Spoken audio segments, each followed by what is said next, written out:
손으로 사람이나 물건을 만져보면 관련된 정보나 기억을 볼 수 있는 사이코메트리.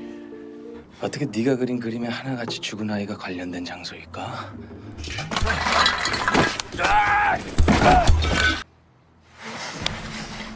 아, 왜 그래? Halo semuanya, kembali lagi di channel kami. Kali ini kami akan mengupas alur film Korea dengan judul The Gifted Hand atau dengan judul aslinya Psychometry. Film yang tayang pada tahun 2013 ini menceritakan seorang detektif yang bernama Yang Chun Dong yang kesulitan menangkap pelaku penculikan dan pembunuhan anak kecil. Ia kemudian bertemu dengan seorang pria yang memiliki kekuatan membaca sebuah kenangan dalam suatu benda. Mereka kemudian bekerja sama untuk mencari pelakunya. Penasaran kan gimana kisahnya? Tak usah berlama-lama, langsung saja ke alur filmnya.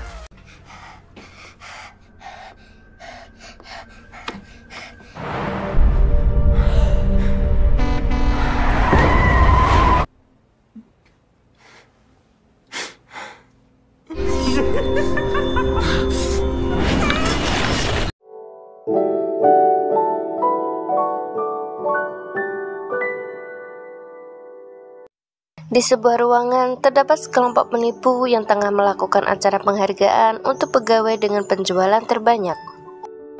Tak lama kemudian, sekelompok polisi datang dan menyerbu mereka. Seorang pria yang bernama Yang Chun Dong terlihat bersembunyi dari polisi itu. Ia kemudian berpura-pura ikut menangkap para penipu itu dan mengaku bahwa dia adalah polisi yang sedang menyamar. 짬뽕 나왔어요.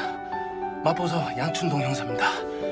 Sesampainya di kantor polisi, Yang Chun Dong atau yang lebih dikenal dengan detektif Yang mendapat teguran dari atasannya karena ikut menjadi anggota kelompok penipu. Apalagi kinerja detektif Yang akhir-akhir ini juga menurun. 야, 나갔으면 잡범이라도 잡아와. Di sebuah gang terlihat seorang pemuda yang menggambar grafiti di dinding.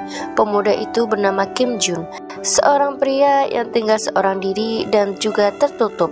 Ia menggambar sebuah mata, sebuah gedung tua, seorang anak yang berada dalam plastik, dan juga sebuah apartemen. Tak lama kemudian, detektif yang datang dan buang air kecil tepat di dinding itu. Ia menegur Kim Jun karena menggambar grafiti di dinding adalah sebuah kejahatan. Namun Kim Jun juga menyindir detektif Yang karena buang air kecil sembarangan. Saat itulah detektif Yang mengejar Kim Jun dan berhasil meraih tangannya. Kim Jun terdiam beberapa saat hingga ia mengetahui bahwa detektif Yang adalah seorang polisi. Ia menyemprotkan cat ke wajah detektif Yang lalu melarikan diri. Detektif Yang telah tiba di kantor polisi. Seorang ibu mendatangi kantor polisi membawa foto anaknya yang hilang. Rekan kerja detektif Yang tak menggubris laporan itu karena hilangnya anak yang bernama Enji tersebut belum 24 jam. Melihat itu, detektif Yang mencoba menenangkan ibu tersebut. 그럼요. Keesokan harinya, tim detektif Yang sedang mengadakan briefing. Detektif Yang kembali menyinggung hilangnya Enji dan mengatakan bisa jadi itu adalah kasus penculikan. Tapi anggota timnya tak menggubris kasus tersebut karena ada kasus lain yang harus diprioritaskan. 어떻게 수사본부라도 설치할까? 예산은? 인력은? Kapten Ko yang melihat keyakinan detektif Yang begitu tinggi meminta detektif Yang untuk menyelidiki kasus itu sendirian. 알겠습니다. 민중의 지팡이. Detektif Yang lalu memulai penyelidikan. Ia bertanya pada orang-orang yang berada di sekitar area hilangnya Enji. Ia juga mendapat rekaman CCTV di tempat tersebut, namun ia tak menemukan apapun. Di sebuah tempat, beberapa remaja yang tengah berkumpul dikejutkan dengan penemuan mayat yang dikubur dan dibungkus dalam kantong plastik. Pagi harinya, polisi sudah memenuhi tempat tersebut. Detektif Yang dengan tergesa memeriksa jasad itu. Ternyata itu adalah jasad Enji. Menurut forensik, Enji telah lama dibunuh dan jasadnya dibekukan terlebih dahulu sebelum dikubur. 사후에 장시간 오래 있었습니다. Setelah penemuan jasad Enji, atasan memarahi tim Kapten Ko karena mengabaikan laporan anak hilang. Karena detektif yang bertanggung jawab atas kasus tersebut, ia harus diskors untuk beberapa waktu. Detektif Yang mengamuk dengan keputusan itu. Ia meminta pertanggungjawaban dari detektif Han karena mengabaikan kasus tersebut. Ia kemudian meminta kasus tersebut dilimpahkan padanya. Tentu saja hal itu tak bisa karena ia telah dikeluarkan dari kasus. 눈 깔았으니까 저건 내가 해결하겠다고요. Malam harinya, televisi menayangkan kasus itu. Lokasi penemuan jasad Enji terekam dari sisi atas. Saat itulah detektif yang menyadari bahwa lokasi tersebut sama persis dengan grafiti yang digambar Kim Jun. Ia kebingungan karena Kim Jun menggambarnya sebelum jasad Enji ditemukan. 현장을 발견하기 훨씬 전인데. Ia kemudian pergi ke tempat itu untuk memerhatikan grafiti itu lebih saksama. Ternyata di gambar itu juga ada sebuah apartemen yang bernama Hembok. Detektif yang mulai berpikir untuk menemukan apartemen tersebut. Tak berapa lama, seorang anak perempuan mendekatinya dan menunjukkan di mana apartemen itu berada. Detektif yang kemudian memberikan peluit pada anak yang bernama Dae-hee itu dan memintanya untuk meniupnya jika bertemu dengan orang asing. 야, 오빠 이상한 사람 아니야? Detektif yang kemudian pergi ke apartemen itu dan di basement ia menemukan tas Eunji. Namun di saat yang sama, seseorang yang tak ia kenal memukulnya dari belakang. Mereka sempat berkelahi, namun pria itu berhasil melarikan diri. Detektif yang kembali ke tempat tas Eunji ditemukan. Ia merasa aneh karena rekan timnya sudah berada di sana. Ia mencoba meyakinkan Kapten Ko bahwa ia baru saja mengejar seseorang yang kemungkinan adalah pelakunya. Ia juga menunjukkan foto grafiti Kim Jun, namun sayang foto itu tidak begitu jelas. 아니 이 새끼가요 진짜 무시무시한 새끼들하니까. Detektif yang kemudian menemui temannya yang juga mantan seorang polisi yang bernama Yang Su. Ia mengajak Yang Su untuk menyelidiki kasus tersebut. Detektif yang kemudian menunjukkan tutup cat milik Kim Jun dan dengan segera Yang Su mengetahui di mana toko yang menjual cat itu. Di toko tersebut, detektif yang meminta alamat Kim Jun. Pagi harinya, mereka sudah tiba di rumah Kim Jun. Beberapa kaleng cat juga berjajar di teras rumah, membuat detektif yang yakin bahwa itu adalah rumah Kim Jun. Ia mengendap-endap masuk ke rumah Kim Jun, lalu di suatu kesempatan, ia menangkapnya. Meski Kim Jun mencoba melawan, namun akhirnya ia tertangkap. 이고 나서 그림은 왜 그렸냐 이 새끼야. Detektif yang mencoba menanyakan bagaimana Kim Jun tahu lokasi jasad Eunji. Kim Jun hanya diam dan tak mengatakan apapun. Saat itulah Yang Su datang membawa sampah Kim Jun yang tak dibekukan. Dan dengan bukti tersebut, dugaan bahwa Kim Jun pelakunya adalah sebuah kesalahan.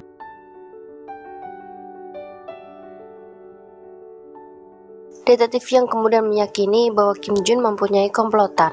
Ia memilih untuk mengawasinya. Ia kemudian mengikuti Kim Jun yang keluar rumah. Ternyata Kim Jun berusaha menghapus grafiti itu. Melihat itu, detektif yang kembali menangkapnya dan memaksa Kim Jun mengatakan siapa kaki tangannya. Namun, lagi-lagi Kim Jun hanya diam. Detektif yang kemudian memeriksa ponsel Kim Jun. Ponsel itu sangat bersih, tak ada panggilan, pesan, maupun kontak.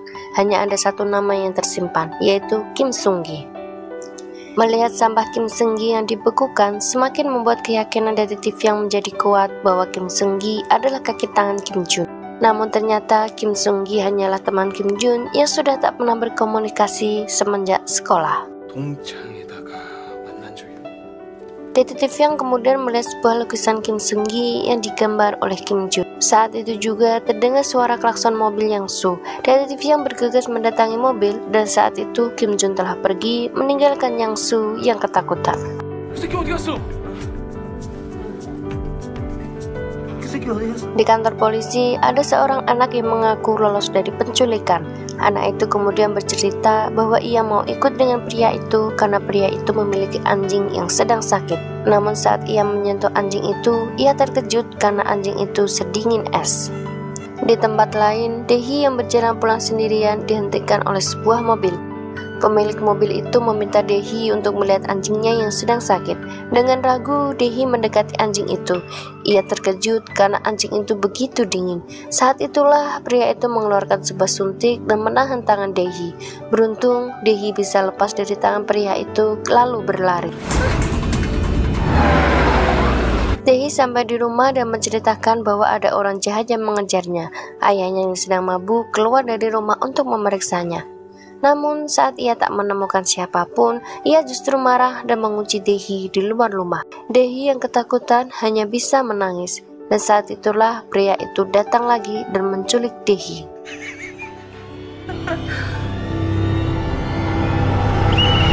Pagi harinya, rumah Dae-hee sudah dipenuhi oleh polisi. Melihat peluit merah persis yang seperti ia berikan, detektif yakin bahwa korban adalah Dae-hee yang pernah ia temui. Ia bergegas menemui Kim Jun, mendesak Kim Jun mengatakan bagaimana Kim Jun tahu lokasi jasad Eun-ji. Kim Jun masih diam tak mengatakan apapun, hingga membuat detektif yang kesal dan berniat memukulnya. Saat itulah Kim Jun menahan tangan detektif Yang, dan ia mengetahui bahwa alasan detektif Yang menjadi polisi adalah untuk menemukan adiknya. 양기동. Ia menyalahkan dirinya karena meninggalkan adiknya sendirian hingga adiknya diculik. Detektif Yang terkejut karena Kim Jun mengetahui kejadian itu, lalu memutuskan untuk pergi. Keesokan harinya, detektif Yang kembali menemui Kim Seung-gi.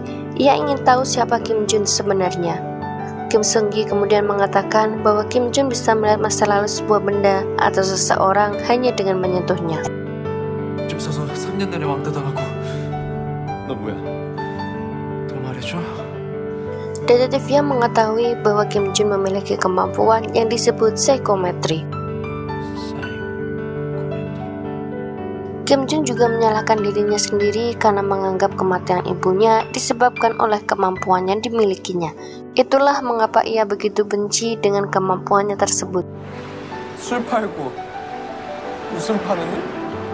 그럼 잡아봐. 준아, 너 엄마한테 잡아봐. 잡아보라고. 왜? 왜 못 잡는데? 내가 무서워? 엄마. Detektif Yang memutuskan untuk menemui Kim Jun lagi. Ia meminta maaf sekaligus membujuk Kim Jun untuk berhenti menyalahkan diri sendiri. Detektif Yang juga berkata bahwa dia iri dengan kemampuan yang dimiliki Kim Jun. Karena dengan kemampuan itu, tentu saja ia bisa dengan lebih mudah menemukan pelaku kasus apapun. Kim Jun hanya diam tak menjawab sepatah kata pun. Saat itu juga para preman datang untuk menghancurkan rumahnya karena area itu akan dibangun ulang. Kim Jun menolak karena rumah itu sangat berharga baginya, tapi preman itu malah menghajarnya. 야, 이거 나가랄 때 나갔으면 이런 일 없잖아. Detektif yang melihat itu berusaha untuk membantu Kim Jun mengusir preman-preman itu. Meski berhasil, namun ia justru pingsan karena terluka. Malam harinya, Kim Jun memutuskan untuk membantu detektif Yang dengan menyentuh pakaian Eun-ji. Ia juga mengatakan melihat lokasi jasad Eun-ji karena menyentuh kenangan dari burung merpati. 만져봐. 그럼 나도 애들이 본 걸 부분적으로 볼 수 있거든. Kim Jun akhirnya berkonsentrasi memegang baju Eun-ji. Ia melihat kejadian bagaimana Eun-ji diculik persis seperti bagaimana dia diculik. Bagaimana Eun-ji dimasukkan ke dalam keranjang penuh bola plastik dan seorang pria yang tertawa merekam Eun-ji.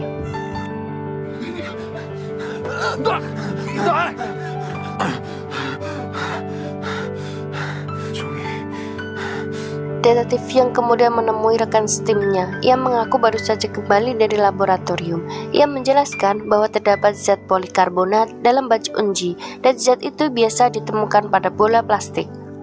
Karena jasadnya dibekukan, itu berarti pelaku memiliki kulkas yang sangat besar. Kapten Ko langsung percaya dengan ucapan detektif Yang. Ia kemudian meminta timnya untuk menyelidiki tempat penitipan anak yang memiliki banyak bola plastik dan juga kulkas penyimpanan makanan yang besar. Mereka kemudian mencari ke semua tempat penitipan anak di daerah tersebut, namun hasilnya nihil. Saat itulah Yang So melihat sebuah restoran dan juga tempat bermain anak-anak. Ia juga mengatakan bahwa tempat itu juga memiliki banyak bola plastik dan juga kulkas yang besar. Mereka kemudian masuk ke taman bermain itu. Mereka bertemu dengan pemiliknya, namun sikapnya begitu aneh membuat detektif yang membawanya ke kantor polisi. Tapi pada saat hari kejadian, pria itu sedang berada di luar negeri, membuat penyelidikan mereka kembali buntu. Di tempat lain, seorang dokter hewan terlihat sedang melihat sebuah anjing, namun rautnya berubah marah saat anjing itu mencakarnya. Ia meminta pegawainya untuk pulang, dan setelahnya ia menyuntik mati anjing yang telah mencakarnya tersebut. Karena penyelidikan tak membuahkan hasil, Kapten Ko meminta detektif Yang untuk jujur dari mana ia mendapatkan semua informasi itu. Ditambah lagi, tim laboratorium memberitahukan bahwa detektif Yang tak pernah pergi ke sana. 도대체 그런 걸 양형선 네가 어떻게 다 아느냐는 거야? Detektif Yang teringat janjinya pada Kim Jun bahwa tak akan mengatakan pada siapapun tentang kemampuan Kim Jun. Tapi Kapten Ko mendesak pada detektif Yang untuk mengatakannya. Tak ada pilihan lain, detektif Yang mengatakan tentang Kim Jun pada mereka. Mereka kemudian menangkap Kim Jun untuk membuktikan bahwa ucapan detektif Yang benar. Tapi Kim Jun yang merasa dihianati oleh detektif Yang tak ingin menunjukkan kemampuannya pada semua polisi. Ia justru terlihat kesakitan saat memegang baju Eunji. Meski detektif Yang terus berteriak meminta Kim Jun untuk melepaskan baju Eunji, Kim Jun tak peduli. Karena tak bisa membuktikan ucapan detektif Yang, Kim Jun ditangkap karena diduga sebagai pelakunya. Mereka kemudian mengirim Kim Jun ke lapas. Namun, di tengah perjalanan, detektif Yang menabrak mobil mereka dan membawa Kim Jun kabur. 미안하다. 형이 잘못했다. 왜 날 괴롭혀? 어떡하긴. 그게 원숙이 빨리 잡아야지. 야, 못 잡으면 너랑 나랑 사이좋게 깜빵가게 생겼다. 야. Detektif Yang dan Kim Jun bersama Yang Su masih terus berusaha menemukan pelakunya. Mereka kemudian mengunjungi tempat kulkas rongsokan. Kim Jun memutuskan untuk menyentuh kulkas-kulkas tersebut satu persatu untuk membaca kenangan yang ada di dalamnya.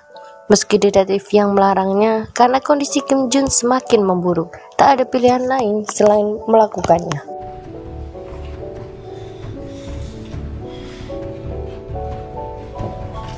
Kim Jun berhenti pada sebuah kulkas yang besar. Sebuah kenangan terlihat di mana Eunji berada di dalam sana. Dehi terbangun di sebuah tempat dengan bola plastik di sekitarnya. Dokter hewan tempo hari mendekatinya membuat Dehi ketakutan. Pria itu terlihat baik, bahkan membersihkan luka Dehi. Namun, Dehi yang ketakutan mendorong dokter itu lalu lari keluar ruangan.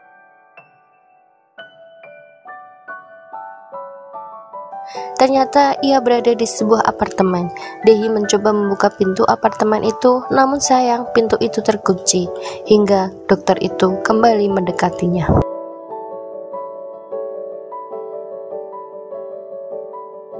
Yang Su menemukan alamat pemilik kulkas tersebut dan mereka segera pergi ke sana. Detektif Yang meminta Kim Jun untuk berada di mobil saja sementara dia dan Yang Su akan memeriksa apartemen tersebut. Kim Jun yang berada di mobil sendirian tak bisa tinggal diam. Ia memutuskan untuk masuk ke dalam apartemen itu juga. Kim Jun tiba di sebuah lift dan saat itulah dokter yang bernama Kim Woo itu muncul. Dokter itu masuk ke dalam lift sambil tertawa menatap ponselnya. Mendengar tawa itu, Kim Jun langsung teringat kenangan si pelaku. Ia terlihat sedikit takut berada di lift berdua bersama pria itu. Kim Jun melihat Ki Woo menekan angka 20. Ia juga mengatakan menuju lantai yang sama saat Ki Woo menanyakan lantai tujuannya. Saat itu juga Kim Jun diam-diam mengirim pesan pada detektif yang berisi lantai 20. Membaca pesan Kim Jun, detektif yang bergegas menaiki tangga menuju lantai 20. Lift akhirnya terbuka setelah sampai di lantai 20. Namun Ki Woo kembali menutupnya. Ia menatap Kim Jun tajam, lalu mengatakan bahwa lantai 20 hanya ada apartemennya. Ia juga bertanya siapa Kim Jun sebenarnya dengan tatapan curiga. Detektif yang telah sampai di lantai 20, tepatnya di apartemen nomor 2001. Ia mendobrak pintu apartemen itu dan terus memanggil Dehi. Ia masuk ke sebuah ruangan di mana Dehi tadi disekap. Ia juga menemukan keranjang penuh bola plastik, tapi Dehi tak ada di sana. Saat itu juga Kim Jun menelpon, namun ia hanya diam, membuat detektif yang khawatir. Detektif yang bergegas untuk menemui Kim Jun, namun saat itu Ki Woo datang dan menusuk detektif yang. Detektif yang kesakitan mencoba menembakkan pistolnya, tapi tembakan itu meleset hingga ia terjatuh. Tak jauh dari tempatnya, Kim Jun terkapar tak berdaya. Detektif yang marah lalu mencekik Ki Woo.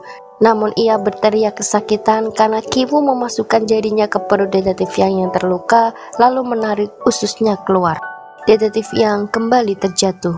Ia menanyakan keberadaan Dae-hee. Ki-woo berkata bahwa ia sudah membunuh Dae-hee. Detektif Yang marah, namun ia terlalu lemah, tak sanggup melakukan apapun.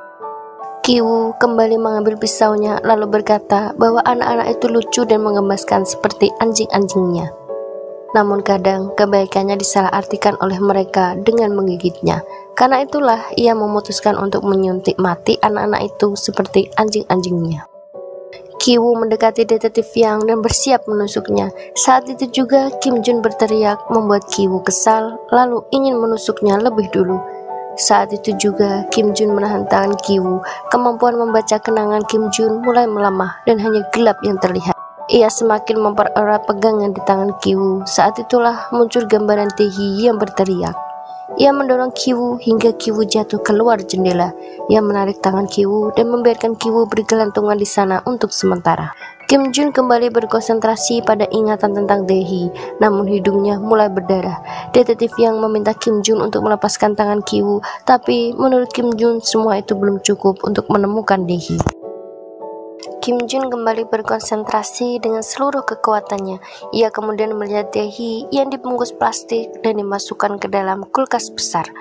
Terdapat juga nama sebuah klinik hewan. Kim Jun tersenyum karena berhasil mendapatkan lokasi Dae-hee, apalagi Dae-hee masih hidup. Saat itulah ia hampir terjatuh jika detektif Yang tak menahannya. Detektif Yang kemudian menariknya bersama dengan Ki-woo. Setelah itu, detektif Yang segera mencari Dae-hee.